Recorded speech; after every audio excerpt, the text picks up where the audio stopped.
Kenalkan Bu, nama saya Karen Francia Utapea dengan NIM 31S40425. Di sini saya akan menjelaskan mengenai difusi dan reaksi kimia dalam pori-pori katalis. Fenomenanya ini pada proses difusi dan reaksi kimia dalam pori katalis, mula-mula fluida yang mengandung reaktan A mengalir melewati permukaan partikel katalis berpori. Reaktan A dari aliran utama bergerak menuju permukaan luar katalis melalui perpindahan massa eksternal akibat adanya perbedaan konsentrasi antara fluida utama dan permukaan katalis. Oleh karena itu, konsentrasi reaktan di permukaan katalis lebih rendah dibandingkan konsentrasi di fluida utama. Setelah mencapai permukaan partikel, molekul reaktan A masuk ke dalam pori-pori katalis dan berdifusi melalui bagian dalam partikel. Difusi ini disebut difusi internal atau difusi intrapartikel. Selama bergerak di dalam pori, molekul A mengalami reaksi dalam permukaan aktif di dinding pori katalis dan diubah menjadi produk B melalui reaksi seperti ini, yaitu A menghasilkan B. Kemudian, karena reaktan A dikonsumsi oleh reaksi, konsentrasi A semakin menurun dari permukaan menuju pusat partikel katalis. Akibatnya, gradien terbentuknya konsentrasi dalam partikel. Jika laju reaksi sangat cepat dibandingkan laju difusi, maka reaktan tidak dapat mencapai bagian dalam katalis secara efektif, sehingga sebagian besar reaksi hanya terjadi di dekat permukaan luar partikel. Di sisi lain, produk B yang terbentuk dari permukaan pori akan berdifusi keluar dari pori menuju permukaan partikel, kemudian berpindah kembali ke aliran fluida utama. Dan demikian, di dalam katalis terjadi proses secara simultan berupa difusi reaktan ke dalam pori, reaksi kimia pada permukaan aktif, dan difusi produk keluar dari pori. Selain perpindahan massa, juga dapat terjadi perpindahan panas apabila reaksi bersifat eksoterm atau endoterm. Pada reaksi eksoterm, panas yang dihasilkan di dalam partikel akan mengalir menuju permukaan katalis dan fluida di sekitarnya. Sebaliknya, pada reaksi endoterm, panas dari lingkungan akan berpindah ke dalam partikel untuk mendukung berlangsungnya reaksi. Selanjutnya, perpindahan panas dan massa pada fenomena ini. Pada perpindahan massanya, fenomena utama pada gambar adalah difusi massa intrapartikel. Tahapan perpindahan massanya itu yang pertama difusi eksternal. Di sini reaktan A dari aliran fluida utama bergerak menuju permukaan katalis. Kemudian terjadi perpindahan massa eksternal melalui film fluida. Kemudian ada difusi internal dalam pori.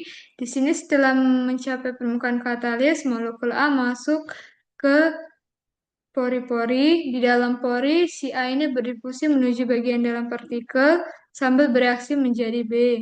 Karena A terus dikonsumsi, maka konsentrasi semakin kecil ke arah pusat partikel. Maka konsentrasi permukaan lebih besar dari konsentrasi bagian dalam. Sehingga perpindahan massa ini mengikuti hukum Fick, yaitu Na sama dengan min DAB dCA per dR. Di sini DAB adalah difusi efektif dalam pori. Kemudian reaksi pada permukaan pori, reaksi tidak terjadi di ruang kosong pori, tetapi pada dinding-dinding pori ini. Kemudian juga permukaan aktif katalis. Kemudian perpindahan panasnya, jika reaksinya eksoterm maka menghasilkan panas, jika reaksinya endoterm maka menyerap panas. Maka terjadi gradien temperatur dalam partikel. Panas berpindah dari pusat ke permukaan atau eksoterm atau sebaliknya yaitu endoterm. Kemudian mengenai syarat batasnya ini di pusat partikel atau R sama dengan 0 karena sistem simetris sehingga tidak ada arah istimewa di pusat partikel, maka gradien konsentrasi 0. Artinya tidak ada flux neutron melewati pusat bola.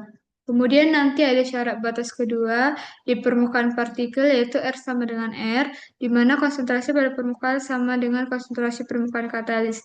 Makanya Ca sama dengan CaR. Jadi pada kedua gambar ini sebenarnya saling melengkapi. Jadi gambar pertama ini menjelaskan fenomena pada level partikel secara keseluruhan, sedangkan gambar kedua ini menjelaskan mengapa difusi internal bisa lambat, yaitu karena reaktan harus melewati jalur pori yang sempit dan berliku sebelum mencapai permukaan aktif. Kemudian kita masuk ke asumsi. Yang pertama dia keadaan tuna atau steady state. Di sini sistem berada pada keadaan tuna sehingga tidak terjadi perubahan konsentrasi terhadap waktu. Maka dCA per dt sama dengan 0. Kemudian partikel katalis berbentuk bola atau partikel bulat. Di sini katalis diasumsikan berbentuk bola dengan radius partikel R. Yang ketiga, reaksi terjadi di dalam pori katalis. Reaksi kimia berlangsung pada permukaan aktif dinding pori katalis. Yang keempat, difusivitas efektif konstan. Di sini nilai difusivitas efektif dalam pori tidak berubah terhadap posisi maupun konsentrasi. Kemudian yang terakhir, perpindahan massa hanya secara radial. Karena partikel berbentuk bola dan simetris, perpindahan massa hanya terjadi ke arah radial. Kemudian kita masuk ke penurunan rumusnya. Di sini laju massa masuk kurang laju massa keluar ditambah laju produksi massa sama dengan 0. Laju yaitu flux kali luas bola yaitu 4 VR kuadrat dan fluxnya itu NAR saat R itu saat masuk dan yang keluarnya NAR saat R tambah delta R. Dan laju produksi massanya yaitu RA kali 4 VR kuadrat delta R sama dengan 0. Semua dibagi dengan 4 V delta R, maka hasilnya seperti ini. Kemudian dilimitkan, hasil limitnya min D per DR kali R kuadrat NAR. Kemudian kita substitusikan lagi hasil limitnya ke persamaan sebelumnya, maka min D per DR kali R kuadrat NAR tambah R kuadrat RA sama dengan 0. Kemudian si R kuadrat RA ini kita bisa pindah ruas ke sebelah kanan, maka minusnya ini bisa dihapus, maka hasilnya D per DR kali R kuadrat NAR sama dengan R kuadrat RA. Kita buat jadi persamaan yang pertama. Kemudian nilai NAR-nya itu min DA kali DCA per DR. Kita substitusi nilai NA ke persamaan 1, maka menjadi D per DR kali min DA R kuadrat DCA per DR sama dengan R kuadrat kali RA. Kemudian bisa kita sederhanakan seperti ini. Kemudian kuadrat ini kita pindahkan ke sebelah kiri, maka hasilnya DA kali 1 per R kuadrat kali D per DR kali R kuadrat DCA per DR sama dengan min RA. Kita buat jadi persamaan 2. Dan RA itu sama dengan min K1 aksen 2 A kali CA. Baru kita substitusikan nilai RA ini ke persamaan 2 yang ini. Maka hasilnya DA kali 1 per R kuadrat kali D per DR kali R kuadrat DCA per DR sama dengan K1 aksen 2 kali A kali CA. Kita buat jadi persamaan 3. Kita masuk kondisi batas. Yang pertama, saat R sama dengan R, maka CA sama dengan CAR. Maka CA per CAR sama dengan 1 per R kali F kali R. Kemudian CA sama dengan CAR kali R kali F kali R. Kemudian kita substitusi nilai CA ke persamaan 3 tadi yang sebelumnya yang ini. Maka hasilnya menjadi DA kali 1 per R kali D kali per DR kali R kuadrat kali D per DR kali CAR per R kali F kali R sama dengan K1 aksen 2 kali A kali CAR per R kali F kali R. Di sini R-nya bisa mati di ruas kanannya, kemudian di ruas kirinya R kuadrat bisa mati dan R bisa mati. Kemudian hasilnya menjadi DA kali D kuadrat CAR per DR kali F sama dengan K1 aksen 2 kali A kali CAR kali F. Kemudian kedua ruas kita bagi dengan DA, maka hasilnya D kuadrat CAR per DR kuadrat kali F sama dengan K1 aksen 2 A CAR per DA kali F.